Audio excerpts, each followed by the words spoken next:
বাহ, excellent arrangement হয়েছে তো। হ্যাঁ, ওয়েলকাম মোহন আন্টি, ওয়েলকাম। বলছি প্যান্ডেল থেকে প্রতিমা সবকিছু পারফেক্ট হয়েছে তো? একদম। আর বলছি বাগানের ওইখানে তোমাদের পার্টির ব্যবস্থাও কিন্তু আছে, তুমি একদম কোনো টেনশন করো না। আর হ্যাঁ, রান্নার জন্য কিন্তু বাজার হাট সবকিছু রেডি আছে। আর এই যে আমাদের কুক, যা রান্নার মেনু ডিসাইড হয়েছে সবকিছু হবে, সবকিছু বাজার করে আনা হয়ে গেছে, এনারাই সবকিছু রান্নবেন। এনারা না টু গুড রান্না করে, ট্রাস্ট মি, ফাটিয়ে রান্না করে। অর্ক, একটা কথা বলো তো, এই কুকদের তুমি এখানে অ্যাপয়েন্ট করেছো তাই না? হ্যাঁ। আচ্ছা অর্ক, তুমি ঢাকিদেরও তো এই বাড়িতে এনেছো তাই না?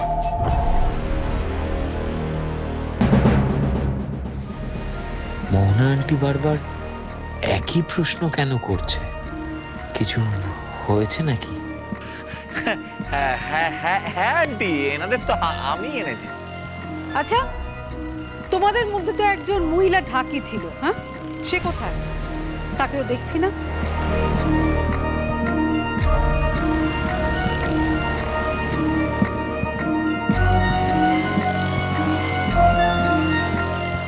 আচ্ছা অর্ক, এই যে মহিলা ঢাকি এখানে নেই, হ্যাঁ, তুমি তো ওকে নিয়ে এসছো এখানে পুজোর জন্য, ওকে অনেক টাকাও দিচ্ছ, তা ও যে ঢাক বাজাচ্ছেন, এদিকে পুজো হচ্ছে, কোথায় গেল? হ্যাঁ সত্যি তো, উনি কোথায়? উনি এখানে তো ছিল, দেখতে পাচ্ছি না তো, কোথায় উনি? সত্যি কোথায় যে গেল? এ কি ঠাকুরমশাই, আপনি পুজো থামিয়ে দিলেন কেন? না না, তাকিয়ে থাকবার কিছু নেই, আপনি পুজো সারুন। অঞ্জলির সময় আমরা ঠিক অঞ্জলি দেব।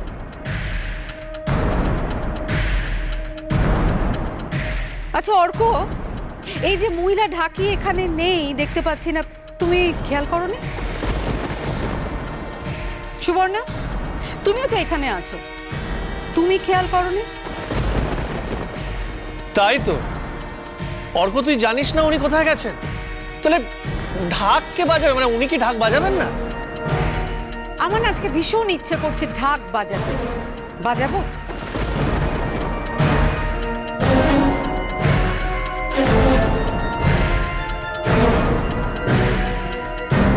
তা ভাই, ইন্দিরা কিন্তু হসপিটালে গেছে অমৃতার সাথে দেখা করতে। জানি তো, এখনো ফেরেনি। কই, এখনো তো দেখছি না। এই তো মিসেস বাসু, তা কি নিয়ে আলোচনা চলছে? আরে দেখুন না, আজকে আপনাদের এই পুজোতে আমি এসেছিলাম মহিলা ঢাকির ঢাক বাজানো শুনতে। উনি যখন এখানে নেই, আমি ভাবছি ওনার ঢাকটা আমি বাজাই।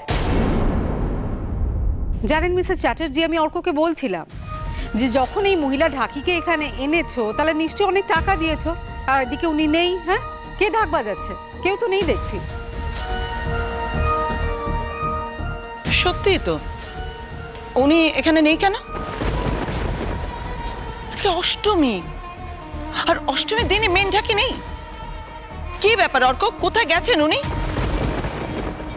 কি হলো তোমরা বলো, মেয়েটা কোথায় গেছে? ওদের সবাইকে জিজ্ঞেস করেছিলাম, ওরা কেউ বলতে পারছে না, কেউ নাকি জানেই না। আমি দেখছি। এই এই তোমাদের বলছি, তোমরা জানো না ওই তোমাদের গ্রুপে যে মহিলা ঢাকি ছিলেন, উনি কোথায়? হ্যাঁ, কোথায় উনি? আগে না দাদাবাবু, আমাদের তো কিছু কয়ে যায় নাই। আমি জানি অর্ক, ওরা কিছু বলতে পারবে না। আমার না এই ছেলে মেয়েটাকে ভীষণ চেনা চেনা লাগছে।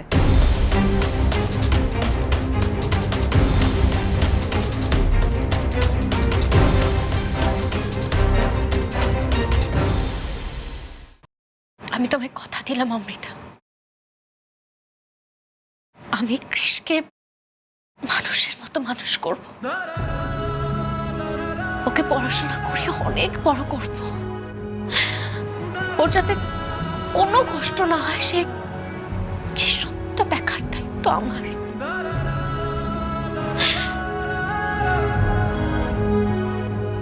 তুমি কোনো চিন্তা করো না, আমি আছি কৃষের পাশে। শোনো, তুমি এখন একটু বিশ্রাম করো, এসব কথা একদম ভাববে না তো, হতেই তো পারে এসব কিছু করার প্রয়োজনই পড়লো না। না ইন্দিরা, তুমি কিছু জানো না, অনেক দিন আমি এই লড়াই করেছি, কিন্তু এখন নিজের শরীর থেকে ইশারা পাচ্ছি যে আর বেশি সময় নেই। ইন্দিরা, তুমি, ভিকি আর কৃষ, তোমরা তিনজনে খুব ভালো থেকো।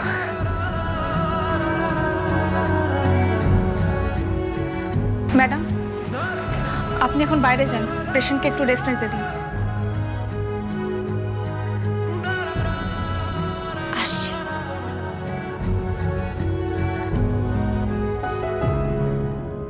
ইন্দিরা, আমার ছেলেটাকে দেখো, ওর যেন কোনো ক্ষতি না হয়। দেখব, আমার প্রাণ থাকতে কৃষের কোনো ক্ষতি আমি হতে দেব না। সর্বশক্তি দিয়ে হলেও ওকে আমি রক্ষা করব, কথা দিলাম।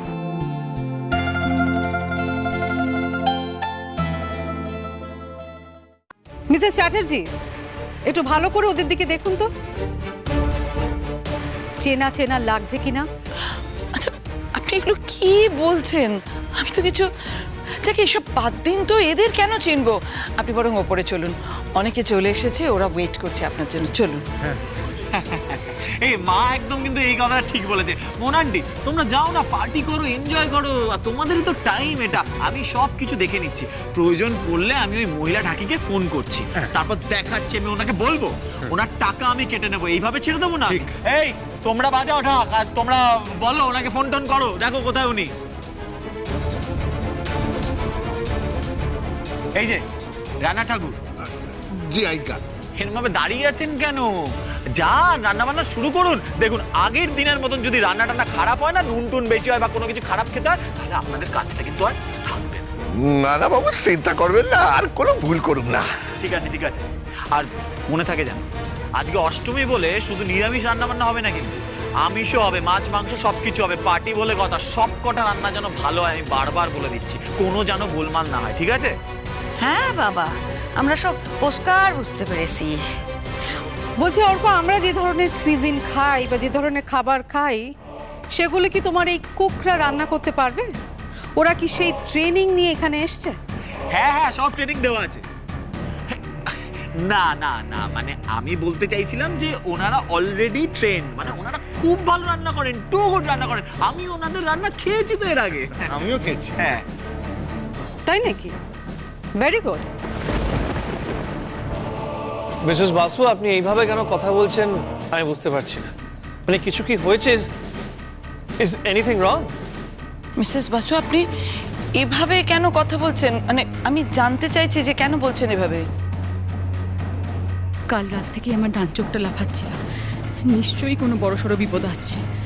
মাগো, মাগো, তুমি রক্ষা করো, সকলকে রক্ষা করো। ওয়েল মিসেস চ্যাটার্জি, আমিও এখানে আছি, আর ইনফ্যাক্ট এখন এখানে বাড়ির সব মেম্বাররাই আছে, একমাত্র ওই মহিলার ঢাকি ছাড়া, রাইট?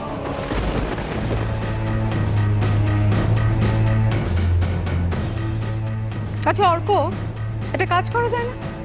ওই মহিলা ঢাকিকে একটা ফোন করে চট করে এখানে নিয়ে আসা যায় না? একবার ট্রাই করে দেখো না।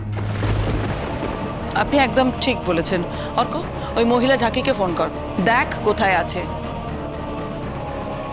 আরে এর আগের দিনও কিন্তু ওকে আমি অনেকক্ষণ খুঁজে পাইনি।